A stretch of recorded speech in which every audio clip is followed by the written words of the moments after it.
compris la Chine et la Russie, qui s'étaient opposées à l'intervention militaire en Libye. Paris veut être en première ligne pour conduire le peuple libyen vers la démocratie. L'occasion de faire oublier son soutien aux dictateurs tunisiens et égyptiens.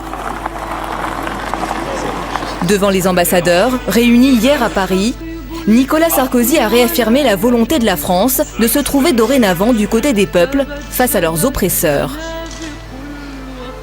Avec un peu de recul, chacun reconnaîtra, du moins je l'espère, que la France aura été le pays le plus engagé en suivant des principes clairs, des principes qui fondent la politique nouvelle de notre pays. Pour la première fois à notre initiative, il y a 2 reprises, en Côte d'Ivoire et en Libye, le Conseil de sécurité a autorisé l'usage de la force pour protéger des populations martyrisées par leurs propres dirigeants. Et pour la première fois à l'unanimité, le même Conseil a saisi la Cour pénale internationale des crimes des dirigeants libyens. 17 mars dernier, après des semaines de tractations, le Conseil de sécurité de l'ONU opte pour le recours à la force contre le régime libyen. En première ligne, Alain Juppé, seul ministre des Affaires étrangères présent à la tribune de l'ONU, pour mieux souligner l'urgence d'une intervention. Chaque jour, chaque heure qui passe alourdit le poids de la responsabilité qui pèse sur nos épaules. Prenons garde d'arriver trop tard. Ce sera l'honneur du Conseil de sécurité d'avoir fait prévaloir en Libye la loi sur la force, la démocratie sur la dictature, la liberté sur l'oppression. Début des frappes. Au cœur même de Tripoli, les infrastructures militaires sont bombardées par les avions occidentaux. Les forces kadhafistes sont stoppées net.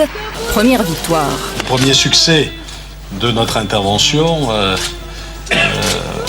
est clair. Si nous n'avons rien fait, si nous n'avions pas fait ce que nous avons fait, il est probable qu'aujourd'hui Benghazi serait dans un bain de sang. Nous avons donc sauvé la population civile de Benghazi et c'est déjà un point extrêmement important à mettre à l'actif de notre intervention. Sur le terrain, les insurgés qui se battent depuis plusieurs mois, souvent à court d'armes et de munitions, savourent cette victoire.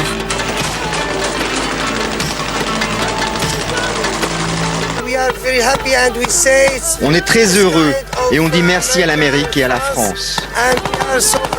Parce que vous avez sauvé la vie de beaucoup de gens.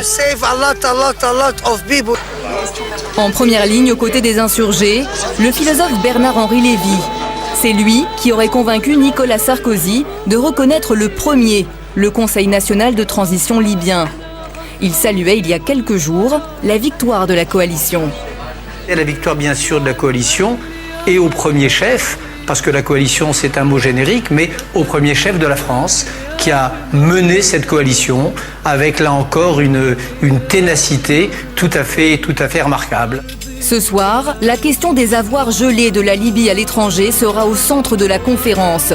La France a déjà affirmé que 1,5 milliard d'euros seraient débloqués d'ici la fin de la semaine. Et les avoirs se dégèlent petit à petit. Les Pays-Bas viennent d'annoncer il y a quelques instants qu'ils allaient débloquer 2 milliards de dollars d'avoirs libyens afin de les remettre directement dans l'économie libyenne. Et par ailleurs, le secrétaire général de l'ONU, Ban Ki-moon, vient d'annoncer et de proposer l'envoi rapide d'une mission de l'ONU en Libye.